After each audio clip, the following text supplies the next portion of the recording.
my creatives, and welcome to another video.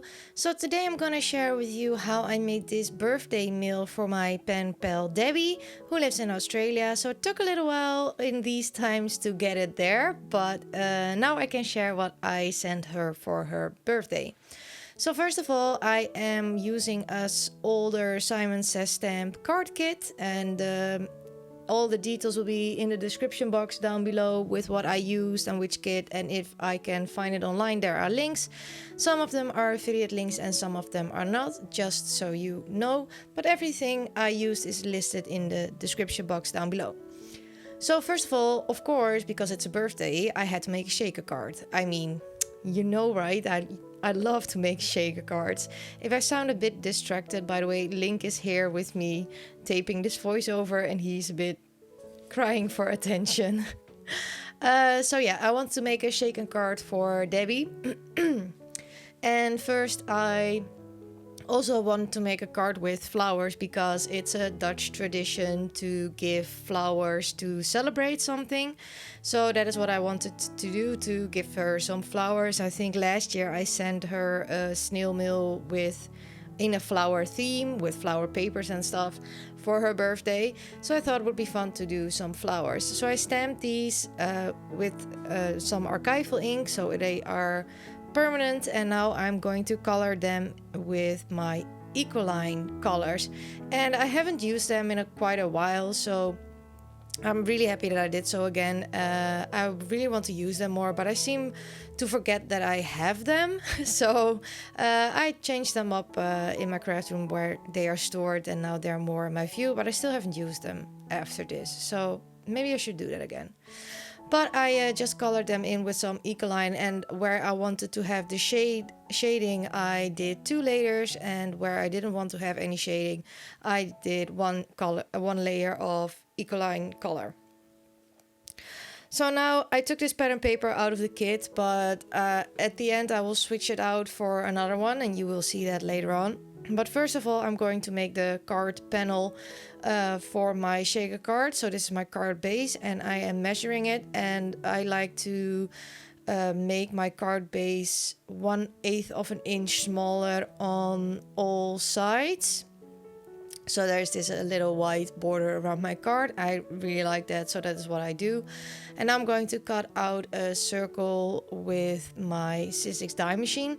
And this circle die is from AliExpress, so I can't find the exact one that I have anymore.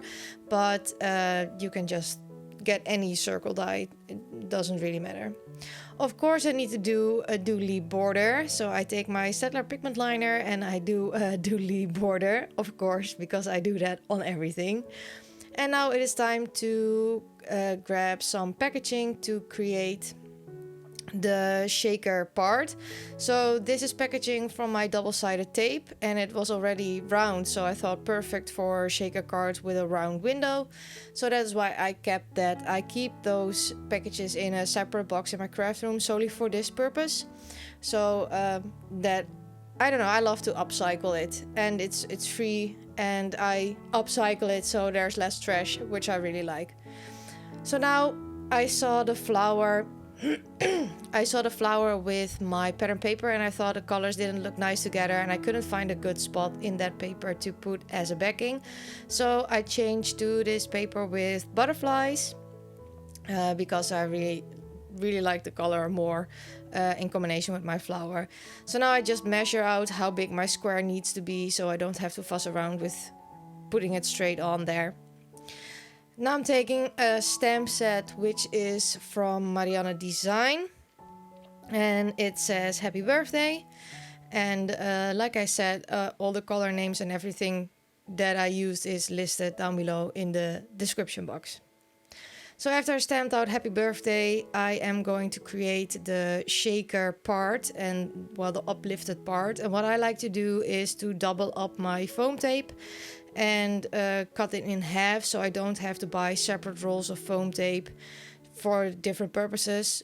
So here you see me cut it in half because it's easier to flex, and I take off all the backings, so from both sides, and that way you can make it flexible and it's easy to put it in a circle, which you will see me do right now. So I have the ability to move it fluidly.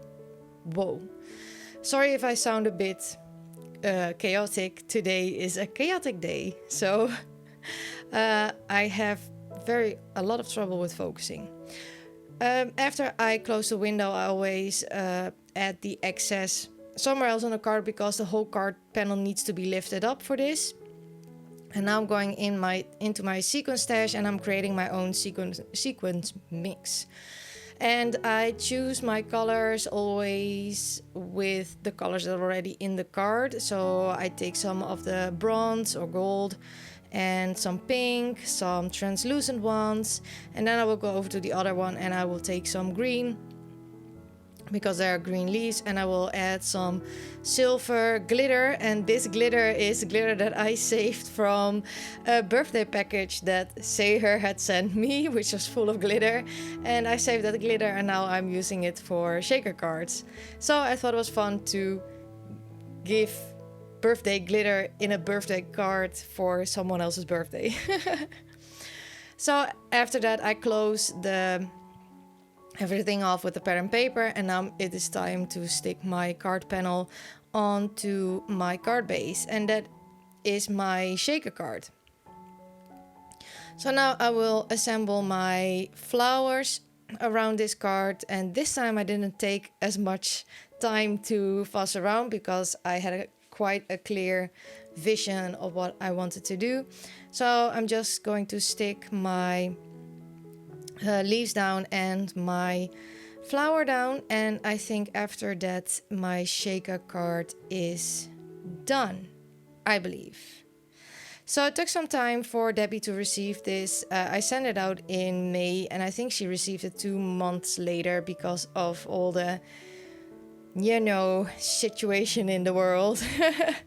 But still, she got it. I'm very happy that she got it.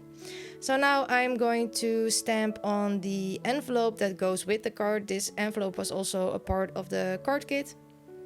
And I'm going to stamp this beautiful flower in a gray ink on the envelope. I love to do that. It's just a simple embellishment, but it looks nice together with the card that I am sending. And I also love to stamp it in gray, so it is not as harsh.